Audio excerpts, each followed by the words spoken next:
So let's say that somebody committed what society would say is a crime. Yeah. Yeah. I'm going to keep it general. And they don't get caught.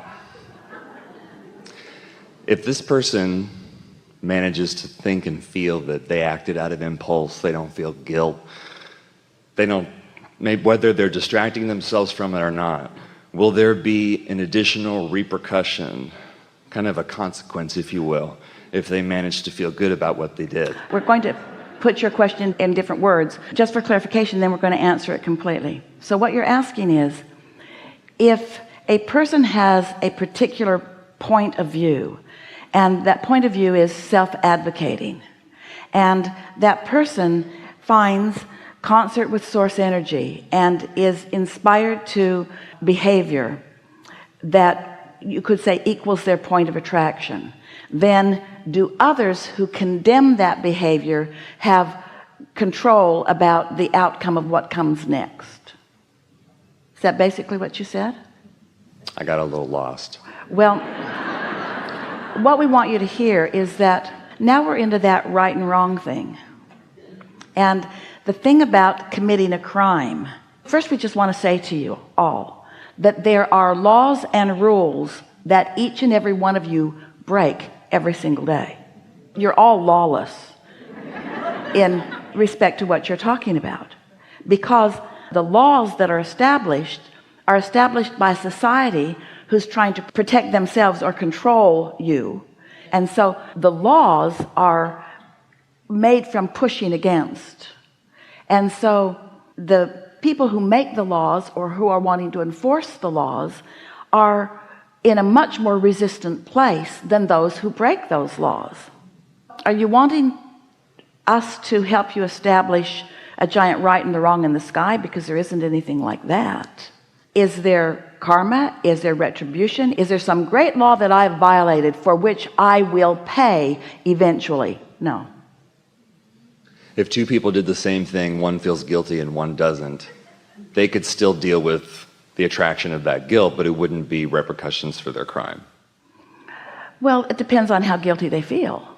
Let's take this a little deeper. This is stirring you up. It's unsettling, isn't it? Because just when you think you've got things squared away, where there's right and wrong, and I intend to do right, and those who do wrong should be punished for the wrong that they do, that's how religions get the foothold that they do. They say, you want to join our club? It's a really good club, and you have to do these things if you want to join our club, and not do these things if you want to join our club. And so you want to join, and so you commit to yourself, you're going to keep those rules. These are religious rules that we're describing here, but secular rules, doesn't matter. Rules. Some club has rules. So you keep the rules, which means you don't do some of the things you feel like doing. And you notice that there are other people not keeping the rules, and they're thriving. They're not getting caught. They're not being punished. And so then you want to ask, wait a minute. I'm keeping your rules, and they're not. What gives? And then they give you this answer to this question that you're reaching for here. Oh, well, you can't tell while you're still here on earth in your body. The punishment and judgment, reward and punishment comes once you're dead. That's when you go to heaven or hell, or you pay for it then. There isn't that. There's in this moment alignment or not. And there are a lot of people in alignment who are doing things that others would judge inappropriate. There's a greater law. So let's get to something really important, because that's the strongest question that is happening here in this room. As you've lived lives, not just this one, but a lot of them, and we're talking about you as individuals and you as mass consciousness, we're talking about society in general, we're talking about humanity on planet Earth. As individuals, you know what you don't want, you know what you do want. So you've been creating this new reality that then future generations are born into and begin living. It's the basis into which they are born. Then we've been saying to you that through all of that, you figure out what feels good to you and what doesn't feel good to you. And you begin from personal experience, from a lot of personal experience, from a lot of perspectives. You carve out what you desire, and your inner beings focus upon what you desire, because there's no shortage consciousness. There's no deprivation. You receiving something doesn't deprive somebody else from it. You getting something doesn't make others have to get it. It really is individual point of attraction. So now step back a little bit and picture lots of lifetimes and lots of experience and lots of vortices and lots of mass consciousness vortices, and then think about all of that source energy standing in all of those places, knowing what you're asking for and becoming it as your inner being and source energy, God, whatever you want to call it, is aware of your evolution and your expansion and what you're asking for. And now focus upon what we've been talking about this emotional guidance system, and focus upon how when you focus on someone and you hate them, you find fault with them, think about how you feel and acknowledge that you've just pinched yourself off pretty good just now from how your inner being feels about them. So through processes like that, you can show yourself in very real terms how your inner being or how source energy is, how they be. Is source energy love or is it hate? Well, you can demonstrate it for yourself. Don't take somebody's word for it. Don't try to dig up some relic of some religious text that has been buried out there in the desert somewhere and try to translate it into hundreds of different languages and then guide your life by it. Use the guidance system that you were born with. You can tell what source feels like, and you can feel what pinching off source feels like. And so if you come to show yourself what love is and what hate is, then you can come to your awareness of really what's going on. And then you've got this standard to live by, where you understand that in your advocating for yourself, you will never find resistance of your inner being. If you were to violate another person, your inner being would not be cool with that, and you would feel the negative emotion in the process of that. Someone said, well, Abraham, I'm worried about what you're teaching because you're seeming to give everyone permission to just do as they please. And we say, yeah. And they say, what if somebody decides that they would like to be a serial killer? And we say, what's that got to do with what we're teaching? And they say, well, they want to do that. They took great delight in it. They reveled in it. We say, you don't know that. You don't know how they were feeling. Sometimes people look like they're winning, and they're not winning. They're losing.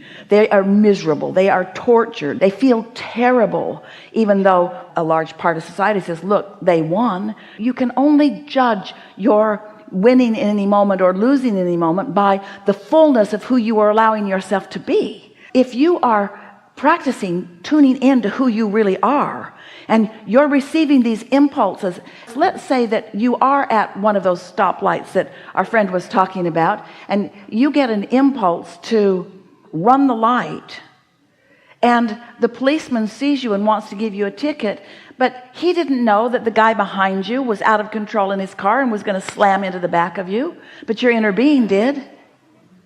Jerry told a story to Esther almost the day she met him. He was driving through a little town out in West Texas, and he was following. There was a truck of Boy Scouts up ahead, and they were not the kind of Boy Scouts that Jerry remembered being. They were throwing pop bottles out of the back of the truck and holding all the vehicles off. And the truck was going slow, and in those days it was no freeways. You had to pass into the oncoming lane, and nobody could pass the truck because the boys were preventing them from being able to do that.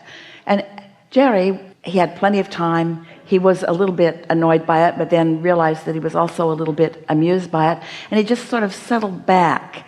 And then he said he heard a voice. We know for sure that he had a strong impulse that he translated into those words that said, drive it on the sidewalk. Drive it on the sidewalk. Well, nobody should be doing that. But he drove his Volkswagen van onto the sidewalk, and at that moment a gravel truck whose brakes had gone out slammed into that car and that car and that car and that car and that car. And the Boy Scouts, they had a lot of trouble. They were hurt. They were hurt badly. And so what was it? Karma? Were they punished for what was going on? And we say there's a bigger part to this story. Everyone in that line was receiving information that it was being revealed from their source, from their inner being, that what was about to happen was this. And they all were being encouraged to get out of the way. But if you have assigned yourself to keeping rules, Esther said they would have smashed me because I wouldn't have driven it on the sidewalk. And in those days, she probably wouldn't have. She would not have done the illegal thing. So it's not an easy thing to define what's right and wrong, is it? Is it? You want to. You would like someone to say, this is what's right and this is what's wrong. And then to tell you, if you do what's right, everything will go well for you. And if you do what's wrong, everything will not go well for you. But this universe isn't built on somebody's perception of what's right and wrong. It's built on everybody's perception of wanted and unwanted. And over all that you have lived and evolved to, and over all that Source has lived and evolved to, there is a knowing of what feels good. You can't even be rude to someone without feeling bad.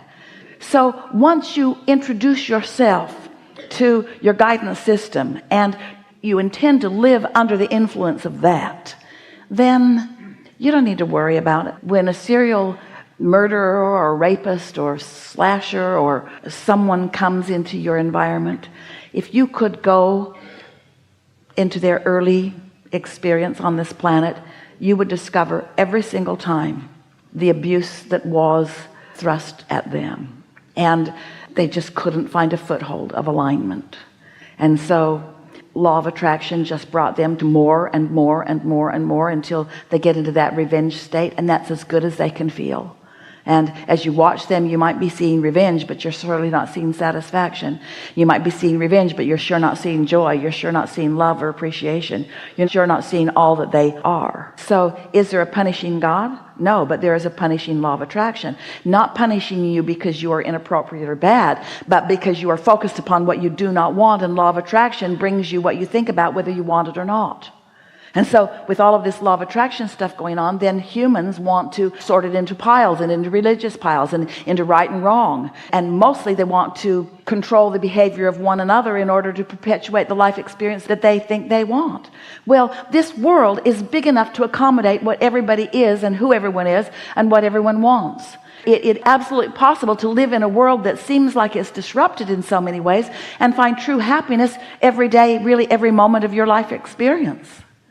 But you will never find that by looking for some laws or rules outside of you to which you are trying to conform. It's the in the moment inspiration that comes to you. Your inner being will always guide you to your path of least resistance. And so if it came right down to it and you receive an impulse to steal something, we want to say to you that that's not coming from your inner being. That's not the path of least resistance that your inner being is offering to you. But it's also not a path of least resistance that for whatever reason felt like the path of least resistance to you. In other words, if your children don't have food and you don't have money, you might think that getting food for them is the path of least resistance. And the means by which you get it is really a sort of irrelevant question, isn't it? And so, it's impossible to sort out what you want to call the rightness and the wrongness of the world. But it's so easy to sort out. How does my inner being feel about this right now?